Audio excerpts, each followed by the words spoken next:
मेरो दिनको सुरुवात खाना खाने टाइम हो। खाना यस्तो डब्बामा आउँछ। आज पानी खतरनाक परेको छ। मौसम एकदम चिसो भइरहेको छ। नेपालमा यो काम चाहिँ एकदमै गर्न सकिने जस्तो टाइपको काम छ। भित्र हेर्न सक्ने तपाईँ मोटर। किनभने अब बालिन सरकार आइसकेको छ। म रेस्ट गर्दैछु। 1 घन्टाको रेस्ट टाइम हुन्छ है। यही कम्पनीभित्रै रेस्ट गरेको कोठामा जान झ्याउलाएर मैले चाहिँ प्याकिङ गरेको चाहिँ यसरी प्याक गरेको हेर्न सक्नुहुन्छ तपाईँले। कार्टुनमा प्याक गरेर राख्नुपर्छ।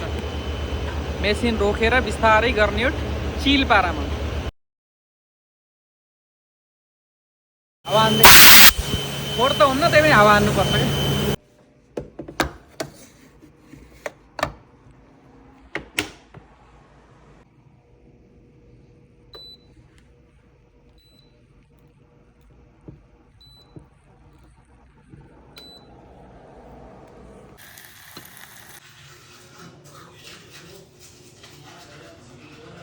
अब सुत्ने बेला भइसकेपछि चाहिँ मैले यो लगाउँछु।